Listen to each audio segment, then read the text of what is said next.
Thanks, Count Corla. And Minister, no disrespect to yourself, but I think it's absolutely shameful that the Minister for Justice isn't here again for the opening slots or the completion of the opening slots on yet another important piece of legislation. I'm particularly concerned given the fact that she had 30 minutes to speak on this issue yesterday, chose to speak for 15 and didn't even bother finishing a speech which was written for her, or in terms of reading that into the record. And to me, it indicates a very cavalier attitude of the government towards critically important issues of civil liberties, because what she attempted to do in her opening remarks was perpetuate the idea that repression can beat terrorism.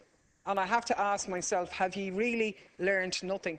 Repression doesn't stop terrorism. In fact, repression spawns terrorism, and the facts prove it. The Minister talked last night about the rise of ISIS, about the fact that 80% of European foreign fighters are engaged in activity with ISIS. Well, where did ISIS come from? It obviously came from the illegal invasion of Iraq, of the decimation of the populations there. A breeding ground for it comes from the breakup of Libya, the interference in the civil war in Syria, and so on. This is the roots of your terrorism, and unless those issues are taken on board, we can never really have a situation of world peace. The Minister talked about Turkey being a main route into the combat areas of Syria and Iraq. Why are these combat areas? Because the West went in and invaded them and destabilised them for their own interests. And I think when we see the provisions made previously, which are added to in this bill, we know for sure that civil liberties and Big Brother watching us is not in any way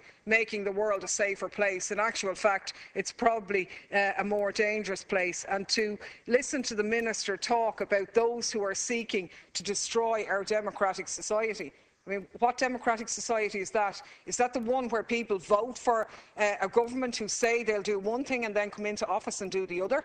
Is it a democracy across the EU that allows the people of Greece to vote for a different government and then basically tries to blackmail that government against fulfilling its election promises? Or is it the democracy that Fianna Fáil want to protect? When we listened to the Fianna Fáil spokesperson last night talking about being concerned about the safety of Irish citizens from returning radicalised combatants, the same Fianna Fáil who facilitated the active use of Shannon Airport by the US military. I mean, it's just beyond a joke at this stage. Now, this bill is obviously transposing into Irish law the EU Council directive, and as other speakers have said, it introduces 3 new offences: provocation, recruitment and training for terrorism. But of course, the bill itself is amending the Criminal Justice Terrorist Offences Act of 2005, but still contains all the blithe and widely sweeping definitions of terrorism that are contained in the original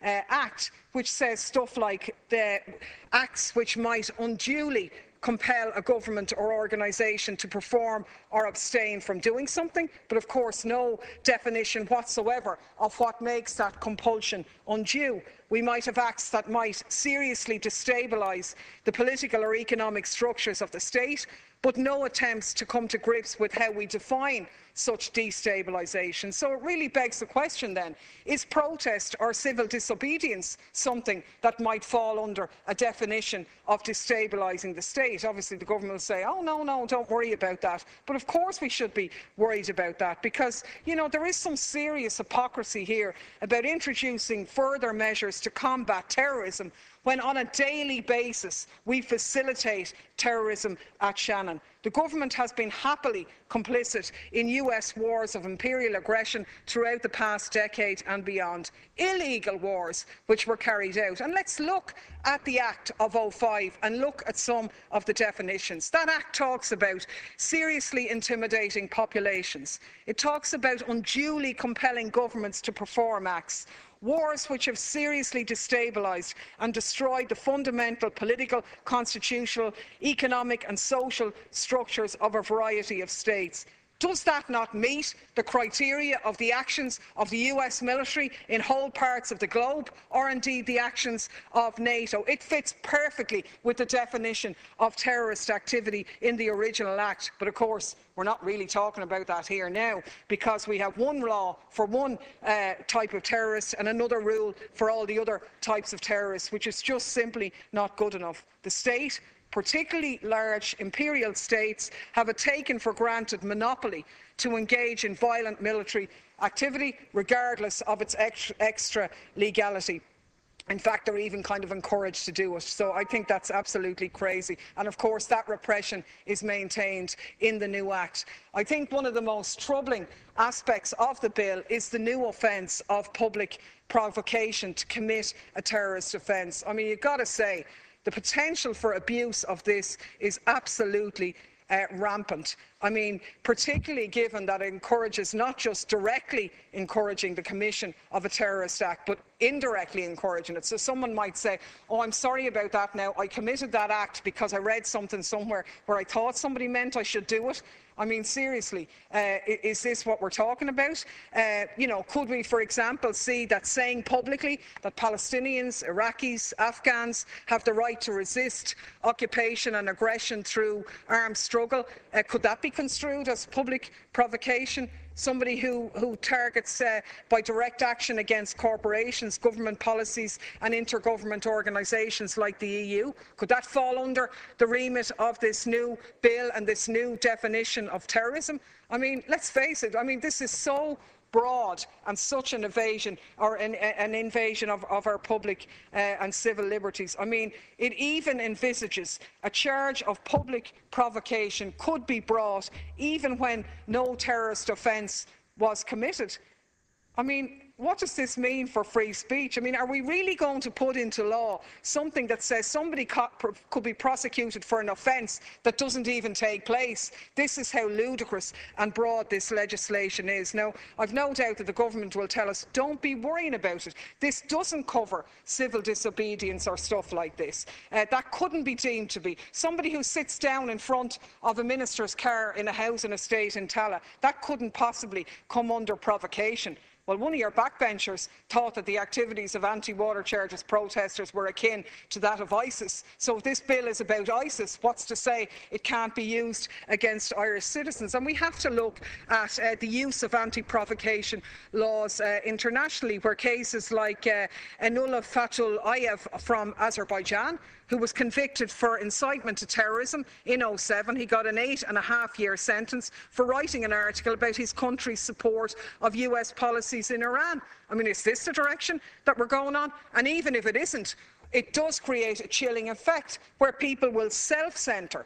And assuring people that that's not the case won't stop somebody from thinking, well, I don't want to be the first one who's going to be prosecuted under this. So it will stifle dissent and it will stifle opposition and alternative opinion. And I think it is a radically disproportionate response to what is an overstated terrorist threat. Now, the last figures on terrorism, the European Union Terrorism Situation and Trend Report in 2014. How many terrorist attacks were there in Ireland in 2013? None.